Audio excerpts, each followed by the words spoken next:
Sud Radio, l'invité politique, Jean-François Aquili. Et Jean-François Aquili, votre invité politique, l'invité politique de Sud Radio ce matin, c'est Sébastien Chenu, le vice-président de l'Assemblée nationale, député Rassemblement national du Nord. Bonjour Sébastien Chenu. Bonjour monsieur. Ce sera l'un des événements du jour, les obsèques de Brigitte Bardot, célébrées à Saint-Tropez. Marine Le Pen s'y rend, vous-même non. Elles sont à la hauteur, ces obsèques ? Oui, je crois qu'elle ressemble à ce que Brigitte Bardot souhaitait, c'est-à-dire à la fois quelque chose de très simple dans son village de Saint-Tropez, qu'elle a fait rayonner à travers le monde et qui permet d'envoyer ce petit signe à tous les Français qui l'aimaient.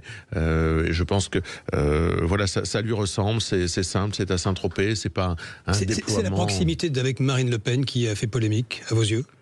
Non, mais la relation entre Marine Le Pen et Brigitte Bardot est très ancienne. Brigitte Bardot, vous savez, était une femme très libre. Je crois que c'est vraiment quelque chose qui la caractérisait. Et son soutien à Marine Le Pen était à la fois politique. Elle l'a dit, d'accord avec les idées que défend Marine Le Pen. Mais c'était aussi un soutien d'une femme à une autre. Je crois que ces deux femmes-là s'entendent bien parce que ce qui les réunit, c'est une forme de courage. Mais vous rappelez l'hommage à Johnny Hallyday. La présence du chef de l'État Emmanuel Macron aurait été souhaitable pour une personnalité telle que Brigitte Bardot. Elle incarnait la France pendant des décennies. Je crois que Brigitte Bardot n'avait pas du tout envie qu'Emmanuel Macron vienne se greffer à ses obsèques et j'ai cru comprendre qu'elle l'avait fait savoir à travers la voix de son mari Bernard Dormal. Donc Emmanuel Macron n'est pas le bienvenu. Ça arrive de temps en temps, il s'en remettra. Sébastien Chenu, une partie du pays paralysée par la neige. Il y a eu 5 décès sur les routes hier en Ile-de-France, dans les Landes. Vous faites partie de ceux qui estiment que le gouvernement peut-être aurait dû prévoir certaines choses? Non, moi j'ai pas envie de polémiquer. Je veux plutôt m'attacher à saluer les hommes et les femmes qui travaillent et qui nous permettent de nous déplacer à minima, d'avoir une vie professionnelle et sociale à minima aujourd'hui. J'étais hier soir dans le Nord, dans ma circonscription, pour des vœux, et sincèrement, je tire un coup de chapeau aux agents des services de l'État, des services des départements qui nous aident. Il n'y a probablement pas suffisamment de préparation ou d'anticipation. On le dit à chaque fois que la neige tombe dans ce pays, mais je veux plutôt m'attacher, vous voyez, pour le coup, à saluer ceux qui bossent. Et puis il y a les agriculteurs, Sébastien Chenu, qui, malgré les interdits préfectoraux, malgré la neige, se mobilisent. Des cortèges qui vont notamment vers la capitale. Vous les soutenez ? Oui, alors les agriculteurs, franchement, comment ne pas avoir mal au cœur pour nos agriculteurs qui sont à la fois malmenés lorsqu'il s'agit d'envoyer la police contre eux, et aussi malmenés évidemment par ceux qui nous gouvernent, par Emmanuel Macron, qui les met dans un corner avec ce Mercosur qui amènera notre agriculture à s'éteindre peu à peu. La France va-t-elle signer l'accord? Vous savez, c'est dans 5 jours. Et la France va signer l'accord parce qu'en fait, cet accord, il va d'abord être signé puis adopté. Et vous savez qu'Emmanuel Macron a scindé le texte de façon à ce qu'il soit, enfin c'est pas lui qui l'a fait, mais il a laissé le texte être scindé à ce qu'il soit adopté à la majorité et non pas l'unanimité. L'unanimité, comme son nom l'indique, il aurait fallu que tous les pays européens soient d'accord. L'accord a été scindé en 2 parties et la partie la plus compliquée pour nos agriculteurs, évidemment, sera votée à la majorité. Il y a une majorité. Il n'y a pas de minorité de blocage, non, il n'y a pas de minorité. C'est Giorgia Meloni en Italie qui fait la bascule, en quelque sorte. Oui, pas seulement. Emmanuel Macron n'a pas trouvé suffisamment de pays alliés, et la réalité, c'est que cet accord va s'imposer. Mais ça fait des années que cet accord est en négociation. Qu'est-ce que Emmanuel Macron aura raté à vos yeux dans l'accord ?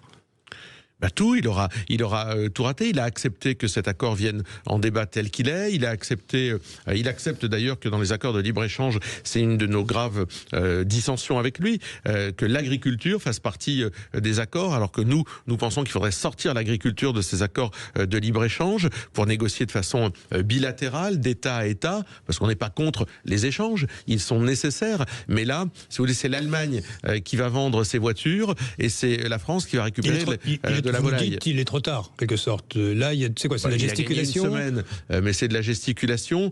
Il n'y a rien dans les clauses miroirs n'est suffisamment rassurant pour nous dire que cet accord Mercosur ne signe pas la fin le début de la fin de l'agriculture française. Il y a beaucoup de choses à dire sur l'agriculture. Les normes sur lesquelles, là encore, il y aurait beaucoup à faire et sur lesquelles la loi Egalim 4 n'est pas entrée en application. Enfin, je veux dire, mais on a des leviers derrière ça. Emmanuel Macron pourrait baisser la contribution de la France en cas d'accord du Mercosur, la contribution de la France à l'Union européenne. Il ne le fera pas. Il accepte donc une sorte de fatalité orchestrée par l'Union européenne au bénéfice de l'Allemagne. Sébastien Chenu, est-ce que le Rassemblement national, je vais vous parler du Venezuela, n'aime plus Donald Trump? Il y a la position de Marine Le Pen, c'était la vôtre dès dimanche d'ailleurs, sur 1000 raisons de condamner le régime de Nicolas Maduro. Je rappelle, je résume votre position, mais la souveraineté des États n'est jamais négociable, a dit Marine Le Pen. C'est fini Trump? Non mais Marine Le Pen a raison, la question c'est pas d'aimer ou de pas aimer Trump. D'ailleurs je pense qu'on s'est jamais placé dans l'idée d'aimer ou de pas aimer Donald Trump. Donald Trump est le président des États-Unis, élu par les Américains, dont acte. On peut le trouver parfois agaçant, on peut le trouver parfois intéressant. Personne va regretter Maduro, qui était une espèce de dictateur pourri, épouvantable, pourri par la drogue, pourri par l'idéologie. Les seuls qui le regrettent, c'est Jean-Luc Mélenchon et la France Insoumise, qui n'arrivent même pas à dire que c'était un dictateur. Personne ne regrette Maduro. Ça c'est une chose. Mais ça, c'est la vision à court terme. À long terme, se dire qu'un État tel que les États-Unis peut aller dégommer le chef d'un autre État, le kidnapper partout où il considère que sa zone d'influence aux États-Unis doit prévaloir, c'est effectivement un problème, parce que demain c'est le Groenland, demain pourquoi pas le Mexique, et puis Donald Trump trouvera, là ça pose pas de problème, parce que comme Maduro était un salaud, tout le monde trouve ça très bien. Donc là vous dites, il faut pas y aller. Mais je dis pas faut pas y aller, il faut tout faire pour faire tomber ce type de régime, mais la souveraineté des peuples et des nations, elle s'exerce par les peuples, elle s'exerce pas par les voisins. C'est le souverainisme total de Marine Le Pen versus l'expansionnisme de M. Trump. La souveraineté des nations, elle s'exerce par les nations elles-mêmes, par les peuples eux-mêmes. Elle s'exerce pas, c'est pas le voisin qui vient dicter votre souveraineté, qui vient vous prendre en charge. Donc le RN n'est pas trumpiste alors. On avait compris que le contraire au départ. Non mais je vous ai dit. Rappelez-vous sous le premier règne de Donald Trump, Marine Le Pen qui va à New York, on va pas rappeler l'épisode, mais c'était un peu la tendance quand même avant. Vous avez changé. D'abord, il y a plusieurs choses. D'abord, Trump, je vous le disais, peut être intéressant dans son volontarisme politique, qui peut parfois, évidemment, quand on voit nous, la façon dont Emmanuel Macron défend les intérêts de la France, c'est-à-dire qu'il ne les défend pas, il défend toujours les intérêts de l'Union européenne, jamais les intérêts de la France. Et de l'autre côté, Trump qui défend les intérêts des États-Unis, on se dit qu'effectivement, ça c'est intéressant d'avoir un président qui défend les intérêts de son pays. En revanche, la défense des intérêts américains, c'est pas la nôtre. Donald Trump ne défend pas nos intérêts. Il fait pas ça par générosité. Il s'intéresse au Venezuela parce qu'il y a un intérêt, peut-être même un intérêt en termes de pétrole. Il le dit lui-même. On va arriver, on va venir, on va prendre tout ça en main. Donc, ce sont ses intérêts. Les intérêts des États-Unis ne sont pas les intérêts de la France. C'est pas pour ça que c'est un pays ennemi. Mais ce ne sont pas nos intérêts. Vous pensez qu'il ne volera pas au secours, ça a été dit, si d'aventure Marine Le Pen est condamnée en appel dans le procès des assistants parlementaires européens. Le procès démarre la semaine prochaine. Oui, non, mais que Donald Trump la semelle de ce qu'il regarde, que c'est que cette histoire. Enfin, je pense que c'était un ragot de Spiegel, le journal allemand, qui n'a aucun sens avec la réalité. 2026, année cruciale, là, tout de suite pour Marine Le Pen. Vous y croyez encore, vous ? Mais bien sûr. D'abord parce que je crois dans l'institution judiciaire de mon pays. Vous dites publiquement ça, mais au fond mais c'est-à-dire que je pense qu'il y a des juges politisés qui existent, bien entendu, mais je crois que l'institution en elle-même, elle est encore de qualité. Je le dis publiquement, je le dis aussi dans le privé. Moi, je pense qu'il y a matière à prouver l'innocence de Marine Le Pen et qu'un procès en appel, c'est un autre procès. C'est une autre façon d'aborder les choses. Donc voilà, moi, j'y crois. Marine Le Pen y croit, elle est combative et je pense que voilà, l'histoire n'est pas écrite. La rencontre entre Marine Le Pen et les Français, elle doit se produire en 2027. Mais pour vous, elle est une meilleure candidate que Jordan Bardella au Rassemblement national. Vous êtes venu au RN, vous, de l'UMP pour Marine Le Pen. Non, mais attention, mon arrivée il y a 15 ans, Jordan n'était pas dans le jeu au niveau auquel il est. Donc, j'ai pas eu à choisir entre l'un et l'autre. D'ailleurs, je ne choisis pas entre l'un et l'autre. Ils ne sont pas les mêmes, ils ne sont pas interchangeables. Vous n'êtes pas interchangeable avec Patrick Roger. Pourtant, vous faites un travail qui peut se ressembler dans la même maison. Eh bien, Jordan et Marine font un travail qui est la défense de nos idées. Et ces idées, ce sont les mêmes. Oui. Dans la même maison. Vous remarquerez qu'on parlait du Venezuela, c'est elle qui prend la main sur l'international. C'est plutôt elle qui s'exprime. Traditionnellement, c'est un elle a domaine toujours... réservé, mais il n'y a pas que ça, en fait. Oui, traditionnellement, parce qu'elle est notre candidate à l'élection présidentielle. Jusqu'à aujourd'hui, Marine Le Pen est notre candidate à l'élection présidentielle. Et donc, c'est elle qui prend la main sur l'international, comme elle l'a toujours fait. Elle y croit encore. Oui, mais Marine Le Pen, c'est pas une femme à se laisser abattre. Je veux dire, chacun a pu mesurer la résilience de Marine Le Pen. Donc, c'est quelqu'un qui veut que nos idées arrivent au pouvoir. Deux questions pour vous, Sébastien Chenu. Ce livre qui fait scandale, Péché et guérison, qui était en vente à la FNAC. Comment résumer un livre islamique qui allez, accessoirement présente comme positive la mise à mort des homosexuels, la haine des juifs, des chrétiens, qui était en vente et accessible sur... via le Pass Culture. Vous avez fait un article 40. Oui, c'est ça qui peut interroger. D'abord, c'est que la FNAC, c'est M. Martinez, le président de la FNAC, laisse vendre ce genre de bouquins sur ses étalages, sincèrement me questionne. Et la deuxième chose, c'est que le Pass Culture... Vous en savez plus sur les raisons qui ont fait que ce bouquin, cet essai était en vente ? Je pense que c'est je vais vous dire, je pense que c'est quand même de la négligence, mais ça dit quelque chose en revanche de notre État, c'est la faiblesse qui existe dans notre pays vis-à-vis de l'idéologie islamiste, parce qu'elle n'est pas définie. Et on en revient à ce que nous défendons.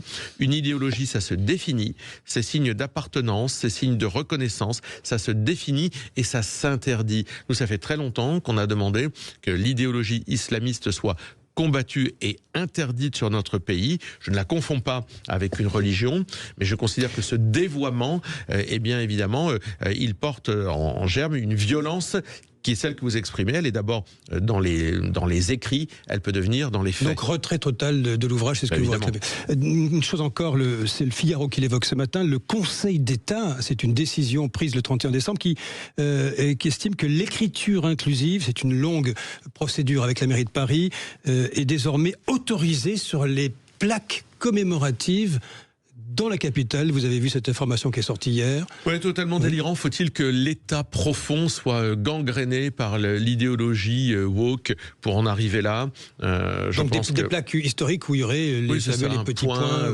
points. Ça serait autorisé. Mais tout ça est ridicule, c'est une distorsion de la langue française. Et derrière, c'est surtout une vision politique, idéologique de la langue française, une vision wokiste, on le sait, c'est-à-dire l'effacement et la réécriture d'un certain nombre de choses. Je pense qu'effectivement, l'État profond, et on le voit dans plein de domaines, est gangréné par cette idéologie. Si le RN demain est au pouvoir, vous reviendriez sur ce type de décision, ou vous essayeriez de... On luttera contre tout ça. Nous, on est pour une France telle qu'on la connaît. La France est un pays d'équilibre et pas un pays d'excès. C'est un excès. Toute dernière question avec vous. Les obsèques de Brigitte Bardot, nous les avons évoquées. Nous avons démarré avec ça. Et ça fait aujourd'hui, 7 janvier, un an jour pour jour, que Jean-Marie Le Pen est décédé. Sébastien Chenu, il vous manque? Est-ce qu'il manque à votre mouvement?